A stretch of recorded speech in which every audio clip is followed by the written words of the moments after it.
Big thanks to all of those who joined and stayed on my Patreon since my last video. Sorry this one took so long. The next one will be a much smaller wait. I also have a big announcement for later, so stick around to be one of the first to know. Welcome to my episode-by-episode analysis of Steven Universe Season 2, not just a summary. Before we start, I would like to note something that I saw in the comments of my Season 1 video, and that is in regards to the series' order. Is that? I am using Cartoon Network's official order, as is currently watched on Max. This unknowingly confused a few people near the end of the Season 1 video as they considered a couple of the episodes to be in Season 2 from their memory. So for future reference, that's how I'm determining the start and end points of each season, as by whatever Cartoon Network has set up and decided now that the series is accessible in full. Let's go. Season 2, aside from the Uncle Grandpa crossover special, begins with the episode Story of Steven, an episode framed as Greg telling Steven of how he met Rose. Here we get a lot more important context for who Greg was in the past. While we know that Greg is a good guy from Season 1, it sort of had to work backwards from the initial impression of a middle-aged man living out of a van ready to hit people with a frying pan, further characterizing his love of music and passion for him not being tethered down to the world would become something used to further flesh him out even in the future in Season 3. Him being obsessed with openness and vast potential of space, which he then uses as metaphors in his music, becomes ironic as the only thing that ironically did tether him to the one place was someone who embodied all of the freedom that he hoped for. Someone literally from space he drew a metaphor from. We also see Marty, someone who will be critical in a later part of Greg's arc in the series, as well as introducing Vidalia, someone that, while we never see an in-depth conversation into, supplies a backstory for Sour Cream and how Vidalia became married to Yellowtail. This being Marty, assumably knocking her up and abandoning her, it uses the world lore to further characterize Marty in a negative light without being explicit, which does some to drive home who he is past he's just mean and selfish towards Greg. This also shows an earlier form of Amethyst. We already know she's the youngest from Season 1's On the Run, but this shows how much she has exactly grown and how much she relies upon the other gems for guidance in a sort of naive sense here. This helps better characterize how Amethyst's insecurity and self-worth issues have functioned, as she always knew less, was always kept out of things, and that the other gems were all she ever had. She clearly tried to be helpful and nicer in these older days, but we can see how the loss of Rose likely forced her to want to grow but be confronted by the weight of her own failure for the first time. We also see with Pearl how, while idealizing Rose, she has taken to her own duties, being the one who Amethyst goes to for jobs like scouting the fence. It's pretty clear early on that she not only doesn't see the joy of life on Earth like Rose does, but also seemingly has started to resent it, insisting on staying uninvolved and generally trying to keep the others from leaving. One could speculate this as a sort of resentment and jealousy toward the way that Earth fascinates Rose, where she used to feel like she was responsible and tied to the beauty of the Earth that Rose saw, it being her idea that caused Pink to come to Earth and live with her as Rose.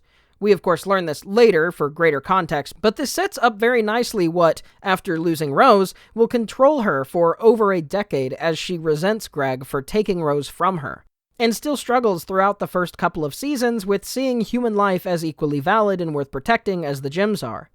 Here, we also come to understand a part of what makes Rose see humans as special, something that will continually be harped on and given greater context as the series goes on.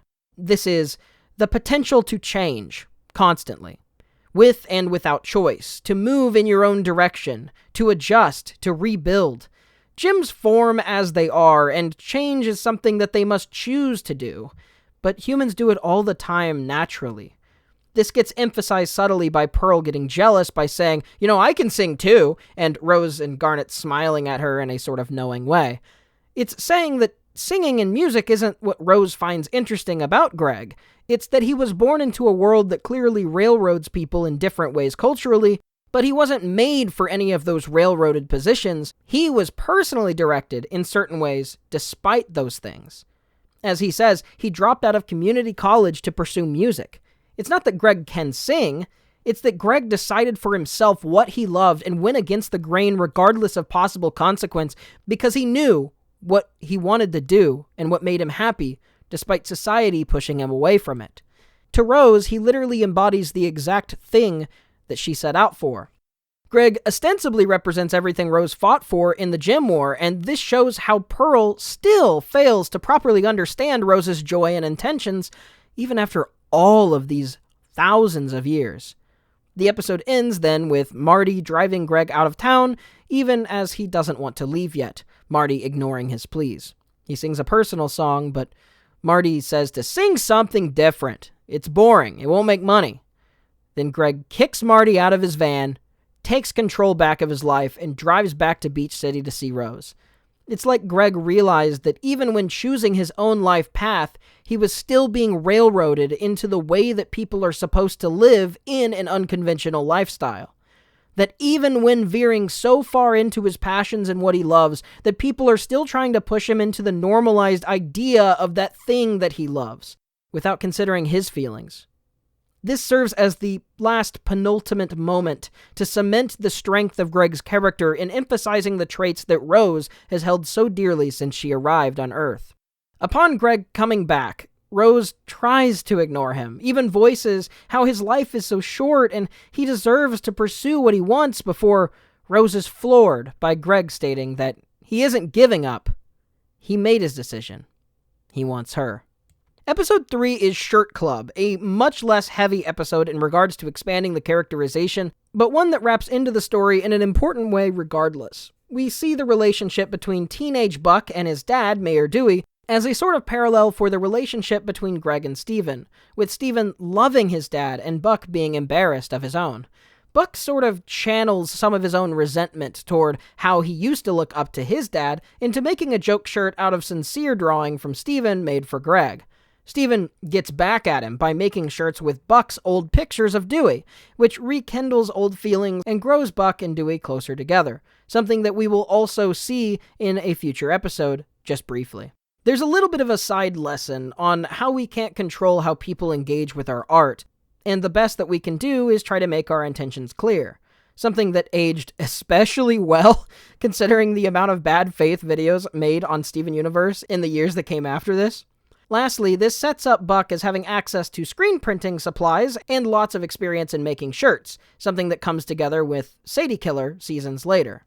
It's just so fun that you can already see the groundwork for what will eventually snowball. Episode 4, Love Letters, reintroduces Jamie, but I wouldn't blame you if you forgot who he was from his relatively minor role in Cheeseburger Backpack. I mean, I didn't even mention him in the episode when I covered it. Basically, this sets up Jamie as an aspiring but failed actor who is also a hopeless romantic. This is a good juxtaposition to the main characters of the episode, Connie and Steven, who interact naturally as friends first, despite subtextually the show guiding them as a romantic pairing. This makes sense too as a general lesson of the episode that's really good for kids, and showing Steven and Connie as the mature ones will probably also help some kids who struggle with this. But what is this? Jamie gets a look at Garnet and falls in love, despite knowing nothing about her. The episode is basically a warning over loving the idea of a person rather than the person themselves, and how sometimes, even if you feel strongly for someone immediately, it doesn't necessarily indicate love. This is a good lesson for kids because kids are bound to get crushes on other kids and feel an unrealistic amount of joy from this crush despite it being rather shallow. This episode manages to make the smartest and calmest character, Garnet, explain that it's not the end of the world if it doesn't work out, or even if you realize you don't like them. There's someone out there for you, but you can't force someone to love you or to be yours. And your feelings of someone that you don't know are likely misguided and misinformed. It's a good lesson about respecting other people's autonomy and boundaries and not being a weirdo that bothers others. Something that, honestly, I feel like most people still need a lesson in. Another example of a good message for children, and an episode that still lightly expands upon the world building in ways that will be relevant in adapting Jamie's character in the future. Episode 5, Reformed, continues Amethyst's arc about self-loathing and insecurity, specifically how the way that Amethyst deals with this is primarily by pretending nothing is wrong and reacting aggressively when the status quo that she is pretending to hold up is disturbed. You see her immediate uncomfortability with Garnet being in her private room. And when she says that she will hunt for the Slinker gem alone, Garnet calmly states, "No, you won't," before continuing to rummage through her stuff. From what we know about Amethyst, Garnet is correct, of course, which makes the visual metaphor all the more easy to read. Amethyst is pretending like everything is okay while living in a mess, saying everything is organized in its own way, but is surprised to find things when Garnet moves things around. And while the mess of her psyche is being revealed, the reason that it's being revealed is because of a lack of responsibility from Amethyst, a failure of her character. We eventually have an outburst that ends with Amethyst being proved wrong as she gets recklessly poofed over and over again, only to spitefully come back as a deranged version of Pearl. This builds on the resentment that she has of Pearl, someone she sees as perfect and always getting things right, and also by acting like Miss Perfect, despite clearly not understanding some things that Amethyst does. Despite these flaws that Amethyst sees in Pearl, though, she's still much better put together than Amethyst, and that makes her upset. Amethyst sees Pearl's flaws, but can't help but acknowledge that she is still much less put together despite this. There's also a note about Garnet feeling upset at the lack of respect that she gives to her gem form, since it is a manifestation of Amethyst's lack of respect towards herself, lack of understanding and control over who she thinks she is. As Amethyst's tantrum works more and more to resist acknowledging her flaws, she spitefully reforms more and more with less and less care, with everyone getting worried as it has been taking Amethyst a long time to reform by her standards eventually. Turns out, it took a while because she finally learned her lesson, and took the proper time to consider who she is, what she likes, what she's about, and respect her for the person that she's become. She comes back as nearly the original form, except now, as Pearl notes, with a fixed shoulder strap, visually showing how she has gained better stability and security in who she is as a person, and she will maintain this fixed shoulder strap through the rest of the series. This improvement, however minor, notably is praised by Garnet and Pearl, who acknowledges what this means, and it's a big step for Amethyst's character going forward. Episode 6 is Sworn by the Sword, and notably the first episode with a new opening. It starts with Steven and Connie playing music together in a way that just feels so classic, even though this is technically the first time we're seeing it. Showing Connie with her violin, emphasizing how even when they're together, hanging out with Steven doesn't get in the way of Connie's needs. Then seagulls attack, and Connie half-heartedly fends them off, leading to Steven having the idea of Pearl teaching Connie to fight. This episode is one for Pearl and Connie, that Steven delivers the message on. It centers on Connie wanting to be there for Steven, since she lacks any gem powers, but she wants to be able to defend Steven still so. But Pearl, feeling recognized in this concept, becomes obsessed over Connie being able to protect Steven even if it takes her life. This is something driven by how she repeatedly saw herself with Rose, and how in some sense in the end she feels that she couldn't protect Rose from her own desires and lost her for that reason. She sort of blames herself for why Rose is now gone, despite Rose being fully in control of the actions that led to that and fully knowledgeable of what would happen. Steven reacts, seeing the Hollow Pearl from an earlier episode, by instinctively bubbling him and Connie. This callback shows the growth in their relationship and Steven's abilities. If we remember back to episode 7, he created the bubble to protect Connie, but couldn't figure out how to unbubble them, because emotionally he wanted to stay together with her, but he didn't realize that it was affecting his powers. So far, Connie has mostly relied on Steven when it comes to dangerous situations, and Connie is trying to make an effort to become more capable and self-reliant. So he puts down the bubble. It's a nice visual way of communicating the growth of the characters since their first encounter.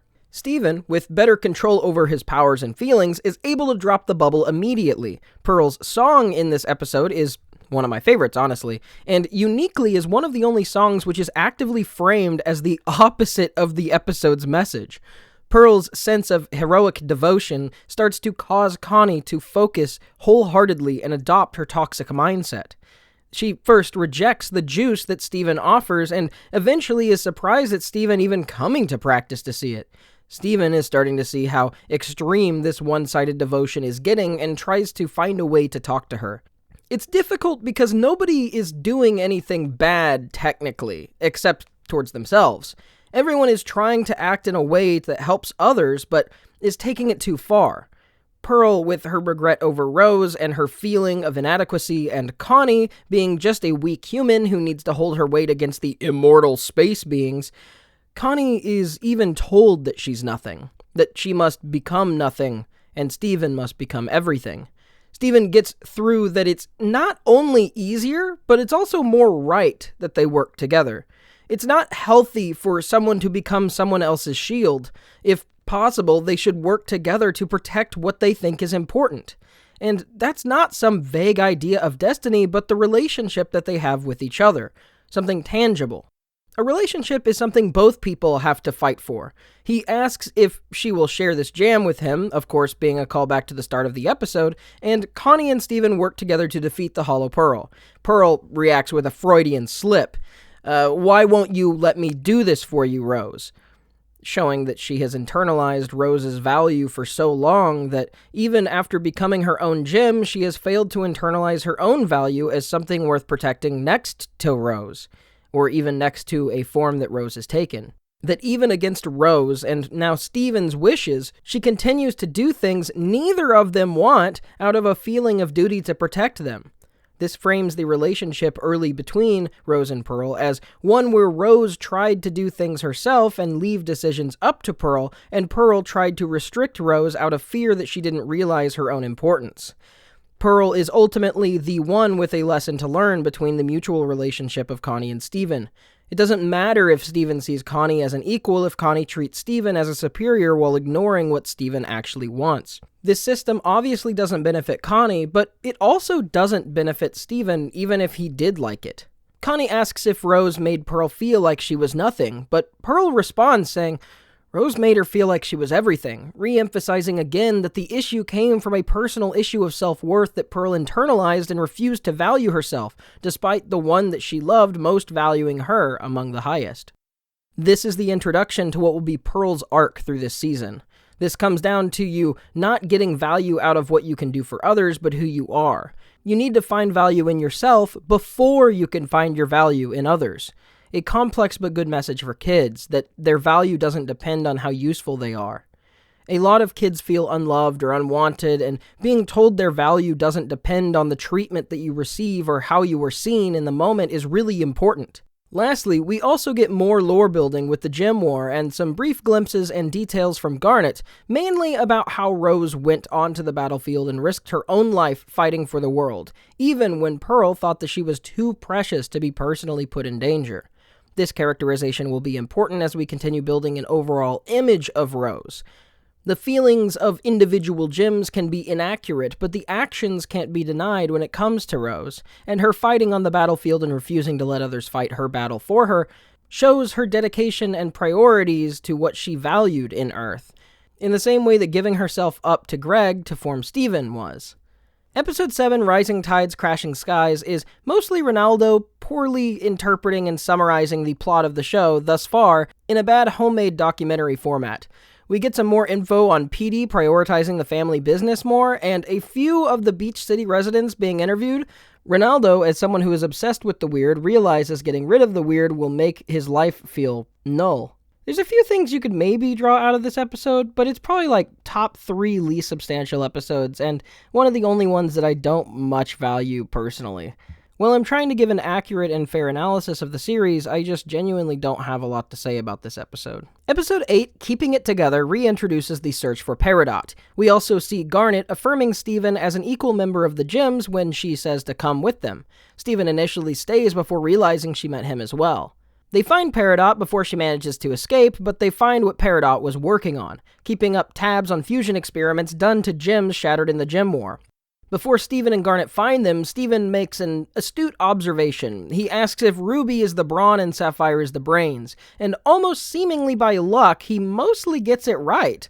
But Garnet explains that it's a bit more complex than that. She is the visualization of the love Ruby and Sapphire have for each other, their feelings, the way their dynamic twists with positive and negative traits, their strengths and weaknesses.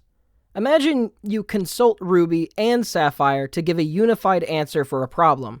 The conversation they have, the emotions they feel, whatever solution they come together in, is the constant state of Garnet's being. When Ruby and Sapphire can't come to an agreement, Garnet has trouble staying together. But since it happens so rarely, it shows how deep and intimate the connection is between them. Specifically, understanding the characterization of Ruby and Sapphire will also be a big part of this season, and so this is sort of introducing Garnet's overall arc as well. So as Garnet says, she is more than the sum of their parts. Again, I find it easier to think of fusions in writing terms. You have two fleshed out characters with ideals and perspectives. If you make a new character with all of the traits of both of them, how does it work out? Does it meld well, or does it cause constant friction? What similar aspects drive them? A good example of this is the fusion from Future of Aquamarine and Eyeball. They are almost completely different and have trouble staying together at all, but they are so unified in their hate of Steven that they can stay together easily in that context. What happens next is Garnet faces the fusion experiments and is paralyzed with disgust and fear, because something so natural and beautiful, something so self-defining about herself, something meant to be, the whole of her being, is being seen as an abomination by her. It calls into brief question what she is herself. The idea of a fusion not based on mutual bonds and beliefs, but done by force, and done by forced by fragments of broken psyches. She probably in that moment thinks of her own existence in a new disturbing light. More heartbreakingly, these broken, experimented on fragments were crystal gems, her friends long gone that she had been trying to bubble until they can be healed, if they ever can. But these are the ones that escaped her, the ones that were shattered. You can see this hurts her self-identity, and she begins to come apart before reaffirming her identity. Then you see Garnet shown from two perspectives, clearly talking from the mind of both Ruby and then Sapphire, her anger, her terror, her guilt. Later, Garnet tries to make light and joke like normal with Steven, but he can tell that something is wrong. Another example of how Steven has grown a lot in his emotional intelligence in the series so far. She confesses that she wishes dearly that Steven hadn't seen those experiments. She's afraid that Steven will view her in the same way she viewed them. Garnet says that what was done there isn't fusion, that it wasn't a choice, that fusion is a choice first and foremost. This, of course, making a parallel to the importance of mutual consent. You can't have a relationship that is one-sided or forced. You can't have a relationship without the relation. Steven asks what it feels like to be fused all the time, and Garnet says that she forgets that she was ever alone, that she doesn't feel like two people anymore, but one mind, one self. On the question of if she disappears when Ruby and Sapphire are separate, she states that a part of her always exists in Ruby and Sapphire even when apart. At all times, every fusion that has ever existed with a gem and another gem remains a part of them, because again, in writing terms, her existence is the manifestation of the relationship between those characters, the appearance of a concept given form. This is important to understanding how to interpret fusion, and also relevant to the upcoming arc, and understanding the severity of what Pearl does, and the reason that Garnet reacts how she does as well. I also want to note that this understanding of what fusion is, despite being laid out again and again, is misunderstood and misrepresented countless times by tons of huge platforms. It's something that we saw with my response to the Lily Orchard video, where Lily seems to think that fusions are a totally different being that blips into existence and is completely separated from the psyches of ones fusing them. And because of this, Lily's interpretation of fusion as a whole gets discolored in a lot of weird, nonsensical ways. And by virtue of that video's popularity for a long time, a lot of other people misunderstood and spread misinfo over what fusion is as well. Not to say that that was the origin point. It's just, 9 million views. That's a lot of people. Episode 9 is another episode to give context to Rose and Greg's relationship, this time being told to Steven and Connie, but also a major part of the episode is not building Pearl's perspective as the last episode built Garnet's. The show is subtly laying the groundwork of both of their different character arcs for this season before the intertwining actual precipice moment happens. So you've already been built up to and pre-exposed to the ideas that are going to be covered before you even realize you're actually in the middle of a character arc. The ability for Steven Universe to subtly lay this groundwork without you realizing it on the first go, and yet it still be extremely substantial and obvious what they're doing, in retrospect, is a testament to the show's great writing. The episode starts with Connie and Steven fusing on accident when dancing, and Greg being shocked but impressed, thinking that it would be impossible for two humans to fuse. It opens with a recording of What Can I Do For You, a transparent love song that presents both of their feelings, explaining some of the things that they like in each other. Specifically, the line, "What can I do that no one else can do?" leads Greg to do a solo. Pearl takes the opportunity to fuse during the solo. Rose thinks that it'll be good for his video, but Pearl is clearly using this fusion as a sort of, oh, what can you do for her? You can just do a solo? You can pluck on your little electric guitar? Well, Rose and I can do this. It's kind of a challenging, demeaning way of making him feel out of depth in the situation. Of course, this only comes from her genuinely feeling threatened, but Greg is unbothered and mostly just impressed by the fusion.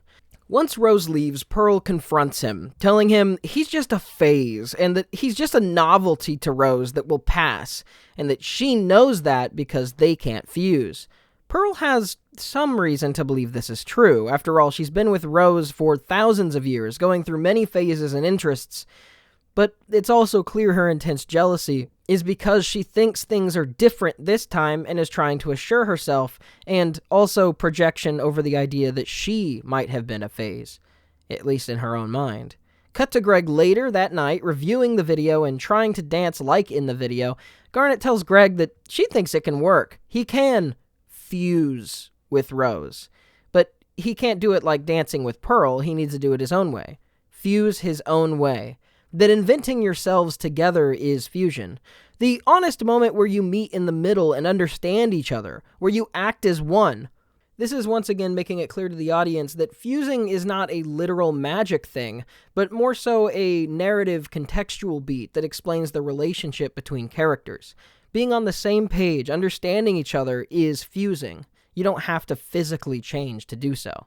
Cut again to Greg and Rose dancing, where he has set up a romantic light floor, leans her over and kisses Rose. Her eyes light up as stars, the consistent symbol of amazement and excitement from anyone of any form who possesses the pink diamond gem. This is how you know feelings are true when coming from either Steven or Rose. The eyes don't tell lies, and Rose is amazed at what happened, but Greg is too preoccupied with the fact that they didn't fuse, and he's sad over that. Rose, after thinking that what Greg did was amazing and then seeing Greg be disappointed, is confused. So she thinks it's funny that he thought that he could fuse, and in trying to comfort him actually hurts his feelings worse because it's prodding at this insecurity that Pearl intentionally laid there. So he decides to follow another bit of Garnet's advice. He gets open and honest. That she means everything to him, but he just doesn't feel like she respects him as an equal, as a real person. Rose is brought back down to earth, so to speak, the turn of phrase real person, seeing as she isn't one. Now she's serious. You can see this whole time she was trying, but acting in a way that she thought was normal and made sense for her. Greg laughs before crying, asking how, with all their differences, they were going to make things work. She asks what they should do, and he says talk. They get to put away their pretenses, talk about their feelings, cover some base ground, see how each other really feel. They admit neither of them really know what they're doing, but they do have each other, and they like that. Cut to Pearl, seeing them. Why are they still dancing? It didn't work, referring to the fusion, but Garnet says, yes it did, and Amethyst says, this one's my favorite. So the message is obvious, that fusion is the relationship between people, and fusion isn't physically needed for the bond to exist.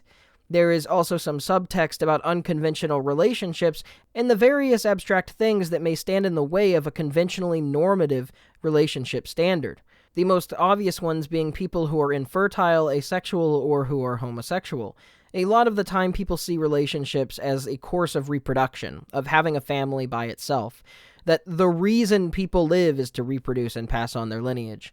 The show, instead, acknowledges that a relationship doesn't need to reach a superficial outward standard or prerequisite to be valid. It only needs the love and consent of the people in the relationship itself. Pearl also sadly acknowledges that Greg seems to be Rose's favorite, too. That it isn't a phase, despite them not being able to fuse. It's worth noting as well that all of this happened just a bit before Steven was born, so in the relative span of Pearl's life, this is pretty recent that her mindset was this uninformed or lacking in realization. It makes sense how it carried into the modern day. especially with all of her hang-ups over how Rose is gone. Back to the present with Greg, Steven, and Connie. Greg says if Connie ever needs a normal human to talk to understand, he's there. And Steven seems to reflect on his own inhumanity, that despite always saying he's a crystal gem and being half gem, he isn't a superhuman. He's as much gem as he is human. It's a sort of isolation and uneasy note for the episode to end on, which I think was actually pretty brave to do. But it also shows Steven is starting to reflect on his own humanity and what that means, something that will continue through Season 2 and Season 3 over this next major arc. Episode 10 returns to the gems attempting to deep dive and find Jasper and Lapis. We've been learning a lot about fusion these last few episodes. Here, Garnet states that Jasper and Japis are being held together by anger and mistrust. This explains how they managed to stay together. Initially, Jasper's want for power made her fuse, and being strong is shown throughout the show to be her main priority, but because of that, it's also her downfall. Lapis is so used to being, used, also takes a lot of pleasure in the power that comes from controlling someone who once had control over you.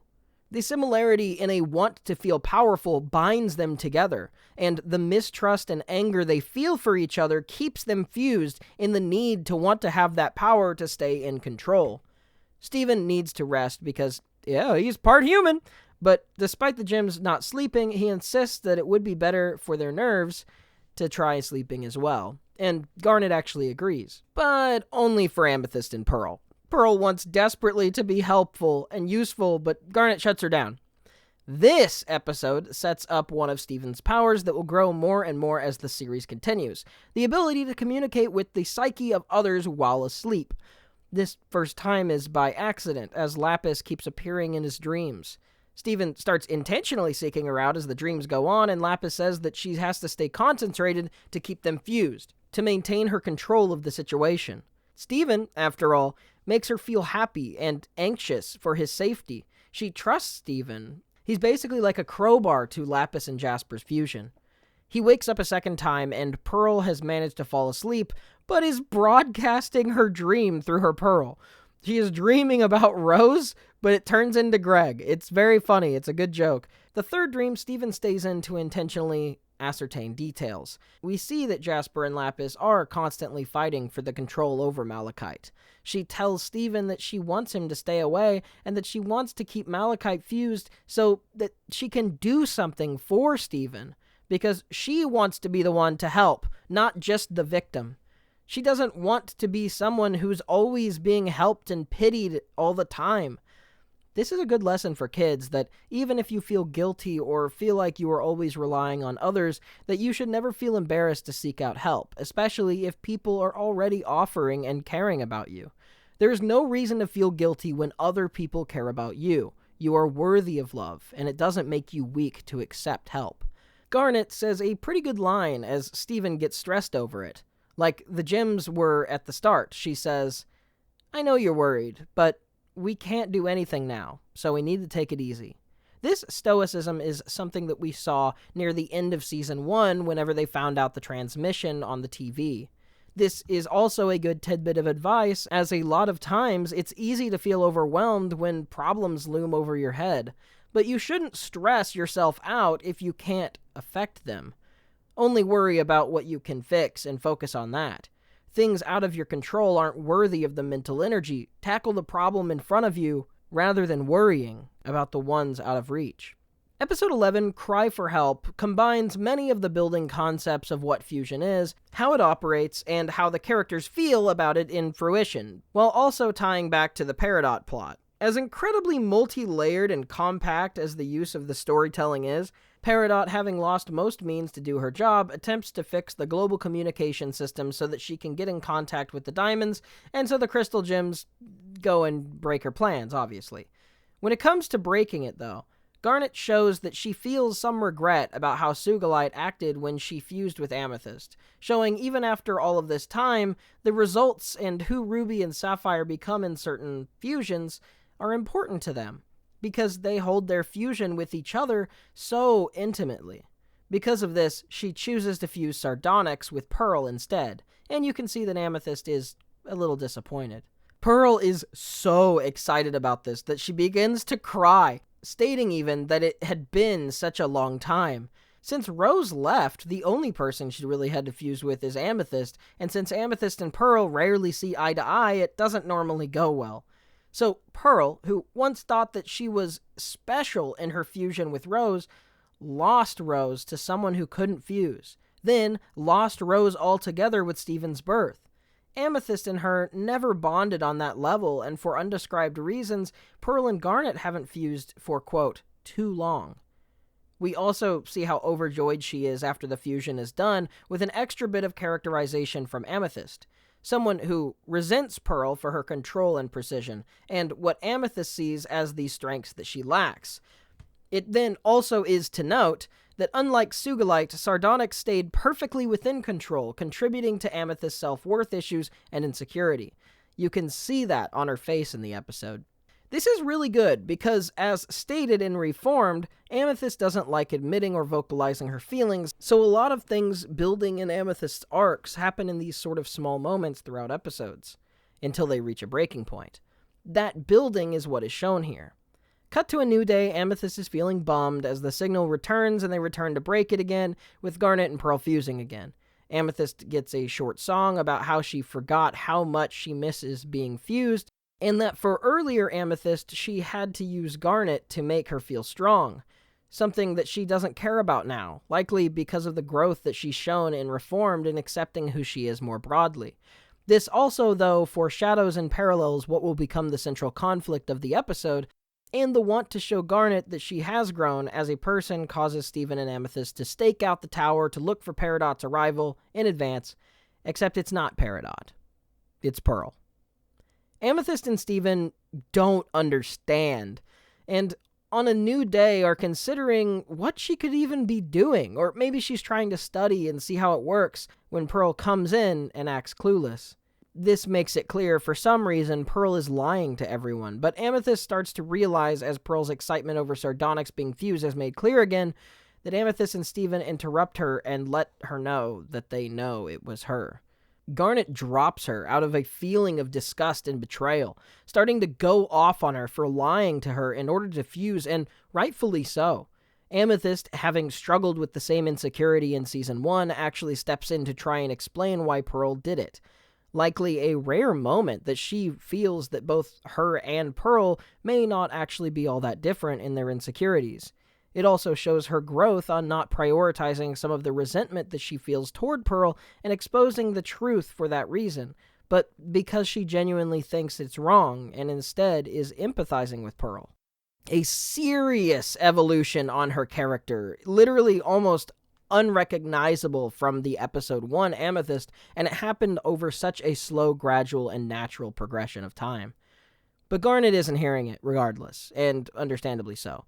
Garnet states that while Peridot and Malachite are out there, Pearl has been distracting them over nothing. Garnet fuses with Amethyst. Sugilite finishes the job without a hitch this time, both proving to Garnet that she has grown since the first mistake, and reinforcing the insecurity that Pearl felt in that episode too, as she sang about being strong in a real way.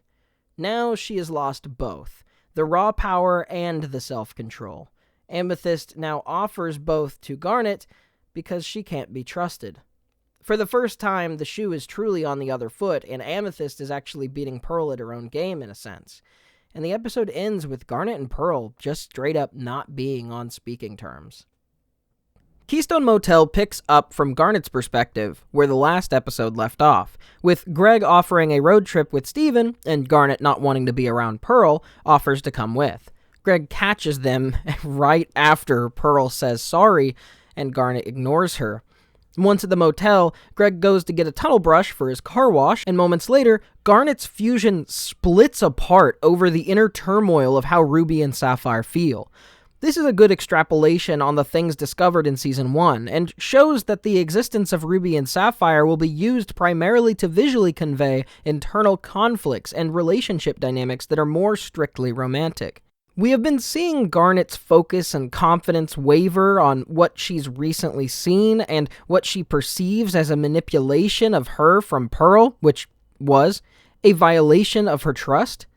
Sapphire's reaction represents the more cold, logical, and mature feelings. She realizes that realistically, she still agrees with Pearl on most things outside of this terrible choice that she made. With things regarding gyms and humans, they're still on pretty much the same page, and she still wants to be a proper caregiver and protector of Steven.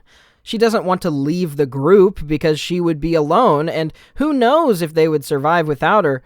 And she doesn't want to take Steven with her because that would almost certainly exacerbate the conflict, as Pearl is likely unwilling to give Steven up, even in this situation with her guilt. For whatever the reasons may be, Sapphire keeps looking into the future and seeing that things will eventually resolve, so while she is upset and doesn't like it, she makes herself bite her tongue and thinks that the quicker that she gets over it, the quicker that they can get past this whole situation. This also, while coming off as mature, also shows the subtle regression in her character, as the very thing that broke her out when leaving with Ruby, as we'll find out at the end of the season, was to be able to take her future into her own hands and stop abiding by a foregone conclusion. To have agency in her life in the moment.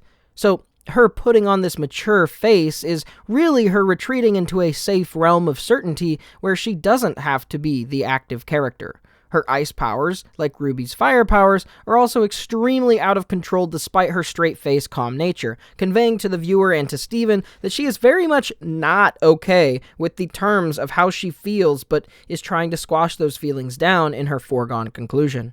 Ruby, on the other side, can't see a foreseeable outcome at all, and is instead consumed by her emotions, rightfully so. The issue with Ruby's response because of that is a lot more obvious, but while more conventional shows would probably take a Sapphire type of character as the stoic ideal and Ruby as the immature child, Steven Universe keeps up with its stellar track record of nuance and subverts that stereotype by instead stopping to tell the viewer, sometimes it is acceptable to feel upset about something. That some things that happen to you are valid in being upset over.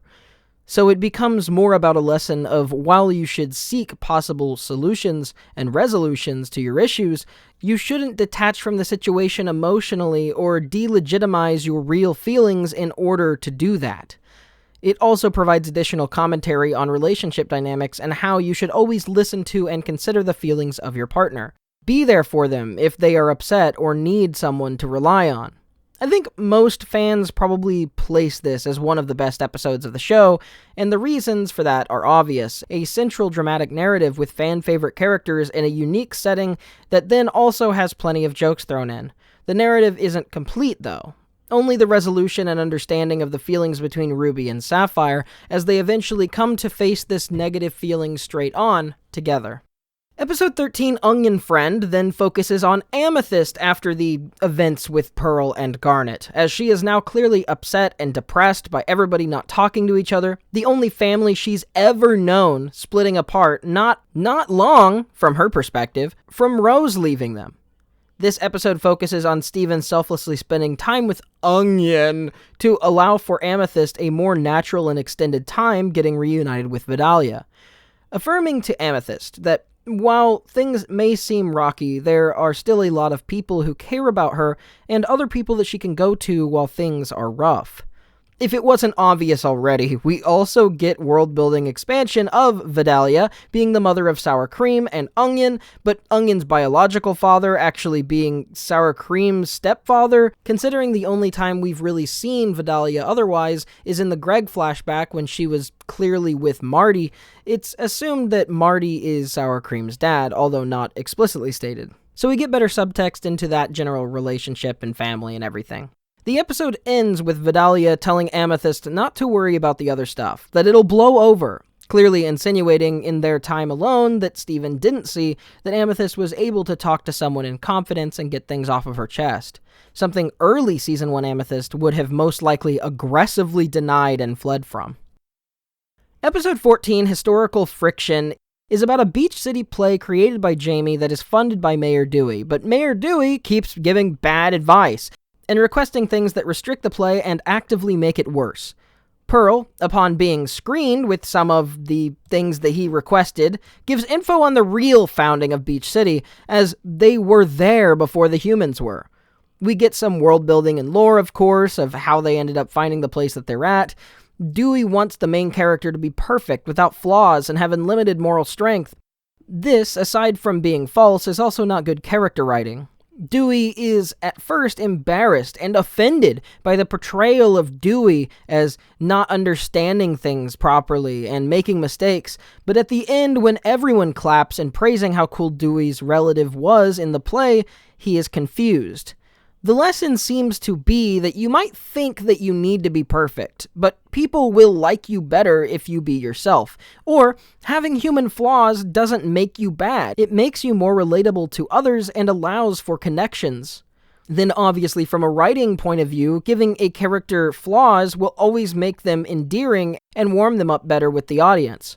From a historical perspective, it could also be seen as the importance of trying to be accurate with your history and to not mythologize people of the past, and that in doing that, you can still learn a lot from and respect the people that came before you for things that they did, while not washing over their negative traits and things that we now, in retrospect, would see as bad. Being human isn't a flaw, and realizing everyone is human, achieving great things seems more achievable for things in your own life. Episode 15, Peridot is back, and trying to fix stuff so that she can leave Earth, contact Homeworld, or just, in general, go on with her plan. Pearl, desiring to prove herself, lunges at Peridot recklessly and is grabbed and thrown, showing subtly that the continuation of Pearl's desperation to make things right, and how in the process she is forgoing her best traits, like strategizing and thinking things through.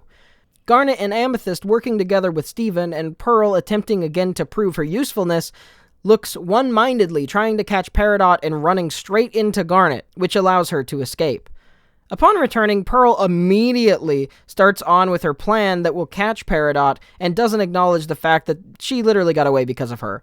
And finally put this whole situation to rest, where Garnet's lack of response makes it clear that things will not get better simply by fixing the adjacent circumstance.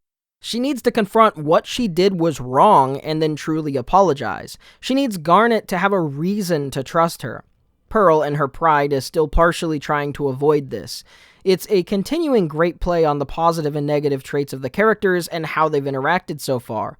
Pearl detects the ship, then runs forward recklessly again. Eventually, she messes up and is caught as Peridot has set a trap. After dealing with some of them, Pearl wails away at a hologram of Peridot. Garnet tells her, "Stop, that's not helping," and in desperation, Pearl responds that she has to do something. Then Pearl admits that she walked them into the trap and it's all her fault. It wasn't on purpose, of course, but immediately after, Amethyst and Steven are separated as Pearl and Garnet become stuck alone together in a small room with enclosing walls. One that will gradually get smaller and smaller until it assumably shatters them. This is a great narrative device to get them talking, and that's what they do. Pearl says the quiet part out loud, that she thought that if she could prove her usefulness in catching Peridot, things could go back to normal before she upset Garnet. And Garnet says the obvious, getting Peridot won't make things normal again. Pearl says, "Please tell me, how can I make you forgive me?" Garnet says that she can't because Pearl lied to her, and that she needs to learn that there are consequences for her actions. Pearl starts with an excuse of being too weak-willed, which Garnet shuts down. But then Pearl rephrases it to truly admit her fault, rather than make an excuse, saying, "No matter how hard I try to be strong like you, I'm just a Pearl. I'm useless on my own. I need someone to tell me what to do." This is very raw and open of her. To openly admit to this feeling of uselessness, of unworthiness, is a big step for her character, and definitely goes past the pride that she is obviously trying to maintain through all of Season 1. And this is also something that Amethyst acknowledged in herself as the issue, when she at first tried to explain to Garnet back when it happened. There is also the acknowledgement that her being a pearl, a type of gem created and used for helping, is still a hard mindset to break free of. We learn later that Rose told her repeatedly to never stop being herself, to think for herself, and to serve herself, to serve of her own accord, not because someone told her to, but because she wants to. She has a lot of pride in seeing herself as her own owner, so to speak, but in reality, when these weaknesses show themselves, she makes herself introspect and adds on to the feeling of uselessness. Not just am I weak, but I am fundamentally weak. Not just did I make a mistake, I will always make these mistakes. I was created weak. I was made to fail. It helps show where the core of this insecurity comes from with Pearl, something very different from Amethyst's uselessness coming from being much younger and more inexperienced and not having the context of the others. Not having anything else that defines her outside of the core group and the kindergarten. For Pearl, it is an internalized self-hate of the stereotypes from Homeworld around what pearls are for, and so when she fails to be independent, she doesn't just think, I'm stupid, oh, I made a mistake. She thinks, I am stupid and I will always be stupid because I was made stupid. I was trying to resist fate, nature, genetics. Because of who I am and what I was born, I will always fall short. It's a lot harsher and sort of lightly touches on the topic of the marked trait, that someone may be considered a minority of power when connected to the whole. A sexist society that places something as men's work will cause a man to think when he personally fails that he needs to improve, while a woman raised into this sexist mindset, when she fails, will have the creeping notion of, well, it is men's work after all, I wasn't made to do this sort of thing.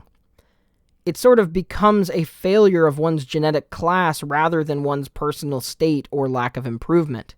This is the framing that will be taken forward in the future as we learn more about the place of pearls in gym society, and the offhanded comments like this one that show this entrenched mindset across gyms from Homeworld. Pearl goes on to say, when we fuse, I feel like I know what it's like to be you, confident and secure and complete. You're perfect, the perfect relationship, and I just wanted to be a part of that.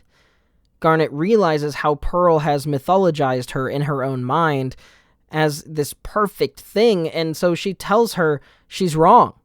Funnily enough, you may not expect it, but this actually ties in with the message of the previous episode, Historical Friction. Instead of Dewey mythologizing his past family, it's Pearl mythologizing her friends. The context and message around flaws from that episode simmer just underneath the surface, as Garnet admits to not being all-powerful and perfect, but how because of this situation she was so upset it caused her to come apart, to become unfused in Keystone Motel. Garnet, as the fusion and as the leader of the group, states that it's hard to always be in control, that she has weaknesses too, but she doesn't let them consume her. This is a good lesson for kids too, that it is not healthy to hyperfixate on your faults, and all it does is weaken you overall. You are going to have a harder time growing if you are always focusing on the times that you fail.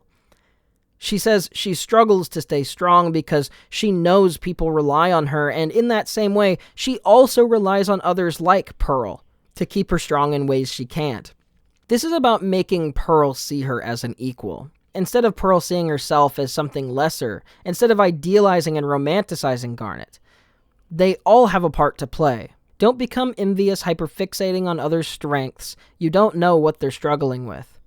At the same time, Garnet also addresses that marked class aspect, saying that she is her own gym, directly addressing the Pearl comment. Not her own Pearl, her own gym.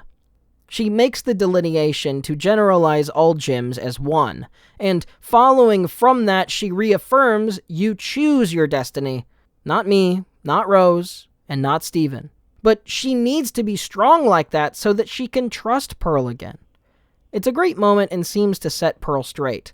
She has a conviction in her voice that she hasn't had since before this situation started. However, just after that happens, the room starts to crush them more, and how do they get out? At Garnet's request, and with Garnet's permission, they fuse to become big and strong enough to break out of the crusher, symbolizing their not totally fixed, but more amicable and stable relationship growth. Finally, they corner Peridot into the corner, and she still escapes, but due to them working together, they actually make progress this time and manage to take one of her limb enhancers. The episode ends with Amethyst quietly saying to herself, finally, relieved to finally have her family back. Episode 16 brings back Steven and Connie's time spent together, and brings up Connie's persistent issue of being honest with her parents due to their strictness. She's still wearing the glasses without lenses that she's had for a long time now after Steven healed her sight in Season 1, and Steven offers Connie his mother's sword so that she can practice when away from the gyms because of how strict her schedule is. Then Connie's mom gets home and they panically try to hide his mom's sword. The strictness of 6 o'clock violin practice and 7 o'clock study hour drives home the lack of freedom that Connie has most of the time. And of course, she discovers this sword and is furious. After taking the sword, she goes back to the hospital and mentions calculating with her father about how grounded Connie is using an abacus of all things. This is showing how comically controlling her parents are under the guise of still seeing themselves as loving. Connie and Steven sneak to the hospital to secretly retrieve the sword, only to find the supposed patients that Connie's mom had been struggling with are gym experiments. The mom discovers Connie and Steven, and the three of them become trapped with the real risk facing them. With Steven's main ability being defense, and her mom being human and not really talented in combat, Connie is the only real way out.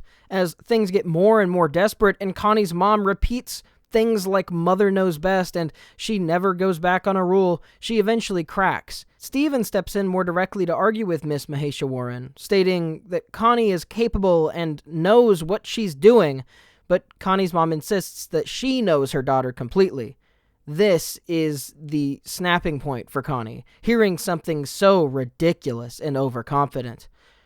Connie finally has her moment. She says, "You don't know me at all," pointing out how she still hasn't noticed that she doesn't wear real glasses anymore, that she wants her mom to take confidence in her, stop underestimating what she can do, and while her mom is shell-shocked, starting to maybe reconsider how she sees her daughter, Connie takes the sword and defends them. This visually proves to her mom that she's not a dumb kid or incapable of good life choices, that she is her own person, a competent individual being with agency.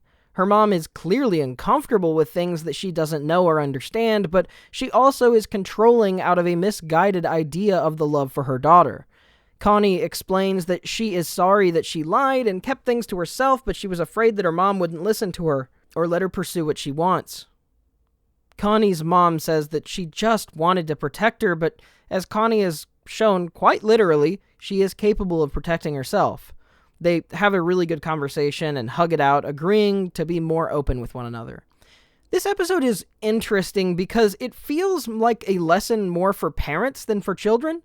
I suppose many parents and guardians would watch this with their kids, hypothetically, but it's a really good conclusion to Connie's arc with her parents either way, and maybe, arguably, it shows kids a way to try and broach these topics with their more controlling parents, and if they're not just controlling because they're evil, then hopefully they'll listen.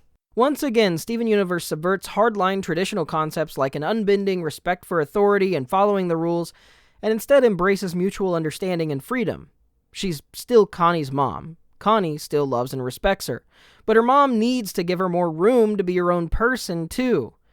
Room to experience the world and make mistakes. It also brings back the threat of gym experiments, as has been relevant since they were first let out a few episodes ago. And it ends with Steven somberly looking down at his mother's sword, again keying us into the loneliness around never having met his mother. Episode 17, apologize for some summary here. I feel like it's going to be needed to get into the analysis. There's a talent show, and Steven eavesdrops on Sadie singing, and Sadie gets embarrassed when Steven applauds, and then Steven tells Sadie that she should sign up. Sadie gets the confidence and decides, what is she afraid of? This could be fun. This is going to be building upon her previous characterization, subverting classic femininity, as we saw in her Lars Island episode in Season 1. Steven follows Sadie to her house for the first time, and immediately we see Barbara. Her mom is the opposite of over-controlling like Connie's mom, but instead is overly supportive. Anytime Sadie shows talent or interest, her mom makes it all about what she thinks is best, buying her countless stuffed figures because she said that she once liked them, buying outfits when she wanted new clothes, but clearly not understanding the core of her daughter and buying her clothes that she doesn't like. The ways in which Barbara is supportive is actually stifling to the type of person that Sadie wants to be, and she seems to be unable to listen or understand. Sadie also doesn't want to feel ungrateful, so similar to Connie, she hides things from her mom so that she won't invade every part of her life. In this episode, this is what Sadie was thinking when she said, "What am I afraid of?" Because it's Steven helping her, not her mom after all. But this ends up being the case for her, unfortunately, as Steven does the same thing. Sadie is concerned with being ungrateful and imposing on others, especially those who offer to help, and feels ungrateful telling people who are helping her to do something different. Sadie is about to go on the stage looking ridiculous and overly feminine. It doesn't fit her at all. She feels gross. It's so not her, and she's embarrassed to be seen like that. She wanted to sing, but she wanted to sing in her way, to her song, in the dress and the outfit, in the showmanship that she wanted. Something we see built on later in the series. Steven realizes at that last moment, as Sadie flees, that he made the mistake of pressuring Sadie into something that she did not want to do while trying to be supportive. So, he takes accountability. He takes the punishment. Somebody has to go on stage, and so Steven not only takes the spot, but he wears the outfit as well. Something that Sadie says when confessing to her mom is, "Just this once, I thought that I'd get to do things my way, but you came in and took over everything, like you always do." It's another good message for parents, but also for anybody wanting to support someone that they care about. Interestingly, since this is episode 17 and Nightmare Hospital is episode 16, it's likely these episodes often aired together in the standard 30-minute TV block. So, cool how they thematically cover both ends of this parent-child dynamic back-to-back in this way. One last thing, for people who may find it difficult to understand where Sadie is coming from, Steven does the routine instead. Covered in pink and glitter and singing about people being lost in his eyes while prancing around in heels. I think, especially when this episode was released, this would be shocking or off-putting to many tween-aged boys. Insecurity around masculinity and what it means to be a man drives a lot of trouble with identity in young boys as they find a place in society where they can be respected and not be the victim of bullying. They would realize immediately the secondhand cringe of getting in a dress and getting in front of everyone wearing makeup and singing a pop song on stage. It sounds like a tween boy's nightmare, and that is exactly how we are supposed to realize that Sadie felt here. Suddenly, for the same people more invested in recent supposed traditional roles of masculinity and femininity, their own bias is then being weaponized by the show to show them the point being made and allow empathy with Sadie's perspective. Beyond that, though, the show doesn't actually demonize Steven. Instead, he rocks it. Everyone is cheering and unbothered, because everybody knows Steven is just kind of like this sometimes, and most people in Beach City have come to accept him as this free individual that he is. The text of the show isn't saying that this is embarrassing or bad, but cool and brave, individualistic, independent, free, while also using the unavoidable negative biases that some viewers will take with them into the episode to still push home further its point. The episode transitions its song to Sadie singing with Steven alone in the break room at the end, showing Sadie still wants to sing, but on her own terms and in her own way.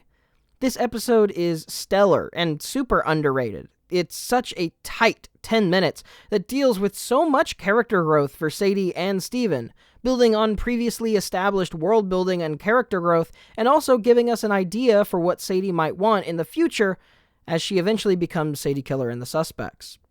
Episode 18, Steven is kidnapped by Peridot in the night, and Peridot tells Steven that he has to fix the portal. Here we see her desperate and honest, unlike her normal smug self. After losing her robinoids, her foot, her spaceship, and not getting sent a response to her help request by Yellow Diamond, she thinks that this really might be her last hope to leave before, well, then her aggressive demeanor comes back. She knows that he fixed Lapis, so fix this or she's going to hurt him, threatening him with the shock ball that we've seen shoot in previous encounters destroy entire pillars. Steven tries to help, but it doesn't work, and Peridot becomes desperate again, pleading that it has to work before laughing at the grim outlook of her situation. Steven tries to comfort her, but Peridot explains that it doesn't matter that Earth is nice and pretty and whatever, it won't be like anything soon. An ominous statement that she is getting off the planet for self-preservation more than for duty. The gems show up, Peridot tries to run, but is finally caught. being poofed right as she says they need her to tell them about something. They also get rid of her limb enhancers, and Steven gets it in his head that he needs to find out what Peridot was going to say, which causes Rose's room to open. From there, he goes downstairs to the basement and briefly unbubbles Peridot. Peridot then finally mentions the cluster specifically, without giving tons of detail, and insults Steven by calling him a pebble. A really nice retrospective moment, as pebbles are real, extremely small and weak gems that we actually only see living in Pink's room in Season 5. Seemingly the only one who was able to take them in. But that's obviously for a different video, a future one. Next is the big drop, that there's a big bioweapon at the Earth's core that is going to fuse and destroy the Earth. But Peridot cuts it short in an attempt to escape before becoming trapped in Steven's bathroom. Steven does eventually endear himself to her by offering a small piece of her suit, and the episode ends. So a lot of this episode really is about plot and story and lore and creating a new build-up point, but much of the lessons here are going to be explored in much more detail in future episodes with Peridot, so I'm just going to kind of leave it here. Episode 19 picks up right after the last episode, centering around the mutual spite between the Gems and Peridot. Eventually, the Gems leave to do more gem stuff, and Peridot hears a thunderstorm and gets scared, thinking it's the end of the world. This episode has Steven helping Peridot out of her shell and making her feel more comfortable.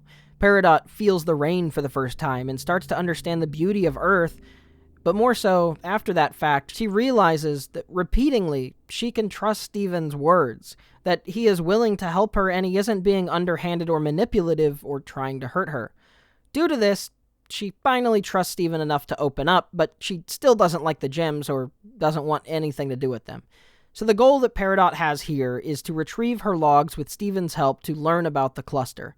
Here we get more context on the kindergarten. Peridot lets Steven know that after Earth became a failed colony, Homeworld decided to use Earth's resources to turn Earth into a giant geoweapon. Also, that it has been poorly managed and basically abandoned as the fusion experiments were stragglers of the Great Cluster. The fusion experiments are prototypes for the concept. Since Peridot is stuck here, she wants to stop it to preserve her life. Steven being defensive and Peridot having no powers, they are attacked by experiments until the gems show up and save them. A big theme of this episode is a continuation on what is hinted on in the previous one, that it's okay to ask for help if you don't understand something or if you need it. Whether it be the rain or needing to reach the prompt or being saved by the gems, that's a good lesson for kids. The episode ends with Peridot choosing to extend an olive branch and tell them about the cluster. Episode 20 is split into two major parts. First, Peridot telling the gems about the cluster, then they go to the barn to find pieces to invent something strong enough to get to the center of the Earth and stop the cluster from forming. But the second part, unfortunately, the racism and the value of pearls is put on display now. While previously we understood Pearl's insecurity coming from her place as a marked class in gem society, understood to be for specifically serving, managing, and amusing. This aspect of her led to a deeper insecurity about her fundamental nature. But in the reconciliation with Garnet and acknowledging this, Garnet affirms her as her own gem. This episode is then concluding this arc that has been spanning very consistently over this season. To prove she's smart and capable while also being productive, Peridot and her decide to have a giant robot building contest. That way they can work on inventing stuff to maybe combat the cluster as they originally intended to, while also resolving the character conflict. A really good choice for this episode they made is that while the fight is intense, in the end Pearl just barely loses. This is because we're trying to understand her value is not in question or undermined by these small things, but put on by the grander magnitude of her character. Pearl shouldn't have to prove anything to anyone, and her friends affirm that she doesn't. She's able to look at her accomplishments as a gem rather than just a pearl, the delineation that Garnet made before. It shows that she took the heeds of Garnet's words and is trying to improve, and also shows that bigots aren't wrong because their logic is wrong. Although the logic is wrong, that should be emphasized.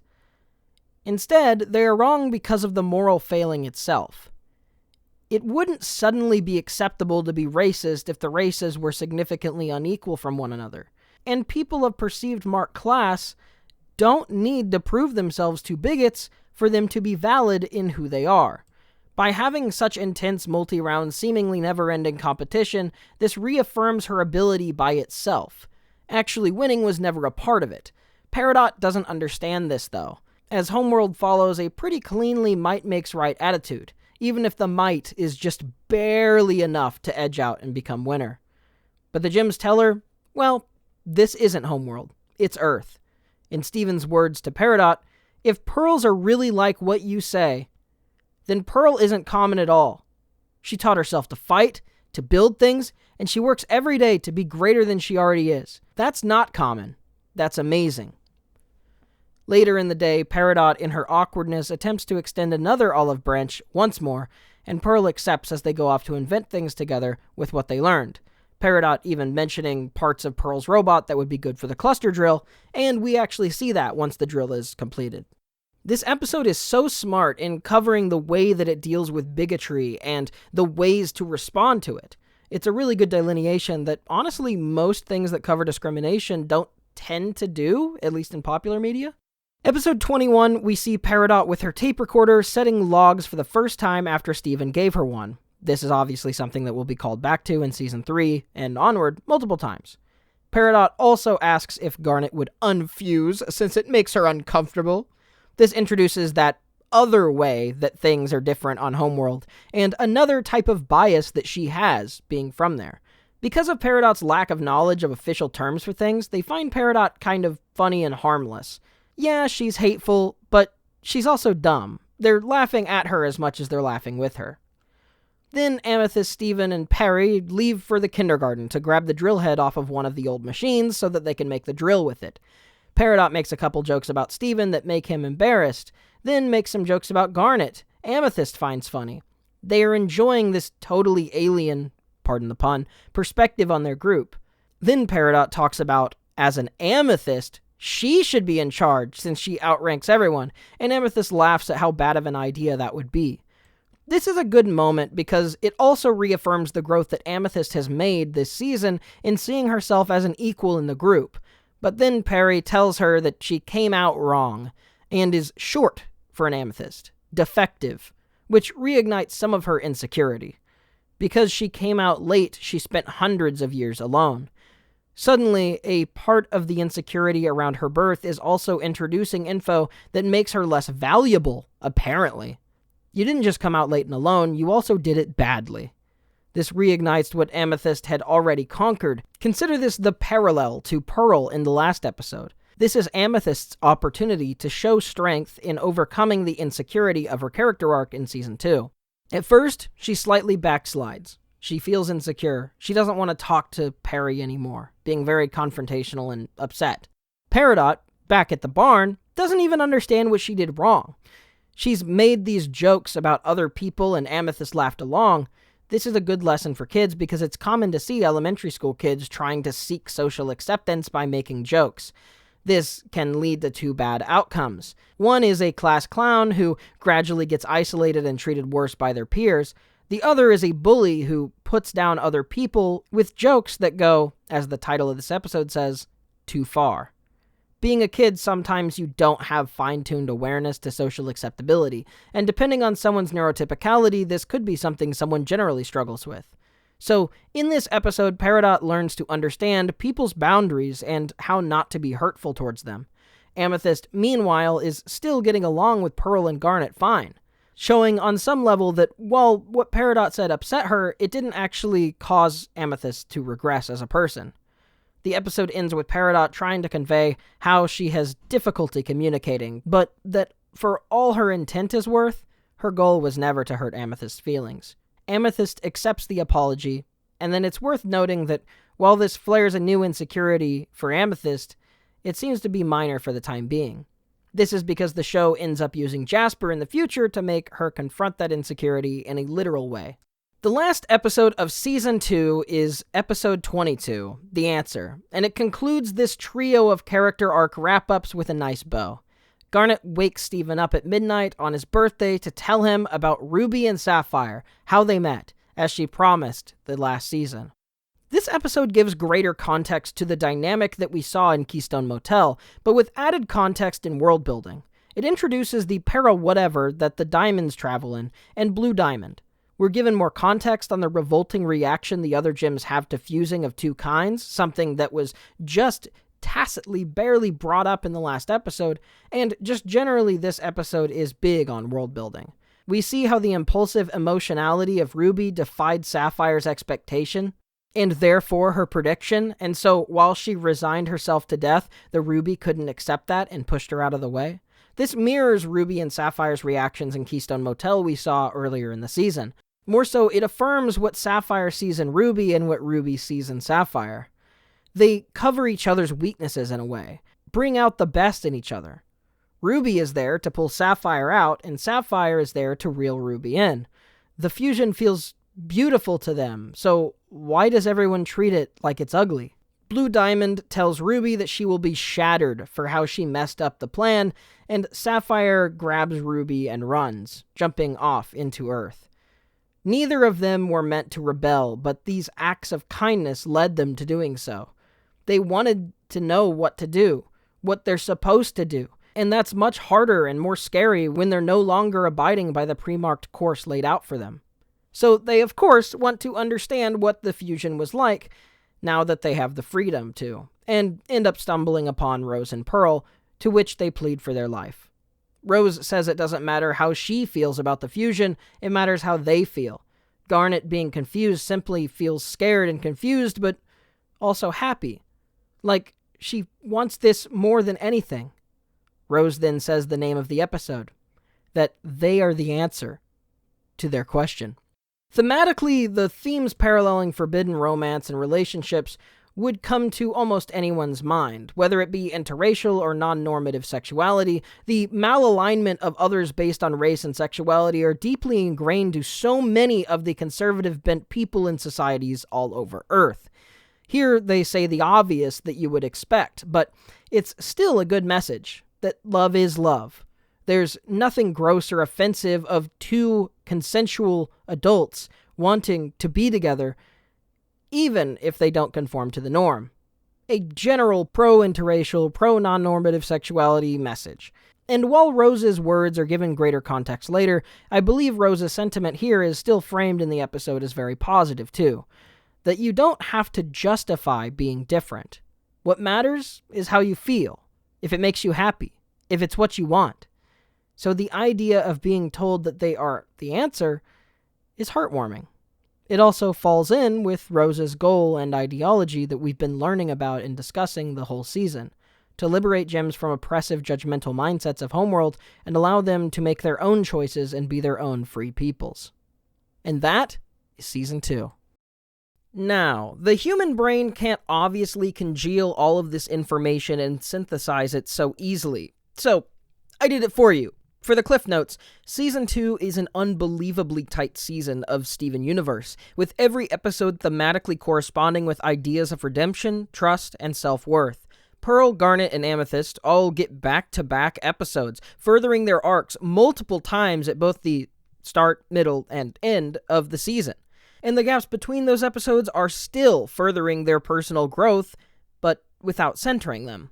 Garnet comes to more solidly stand in her identity as a fusion when faced with the ways in which fusion can be awful. Pearl has to face her own image of herself and that fake ego she struggled with in Season 1, as well as more self-worth over being born as the kind of gem she is. And Amethyst coming to take care of herself more out of a respect for herself, and also understand the strengths of others.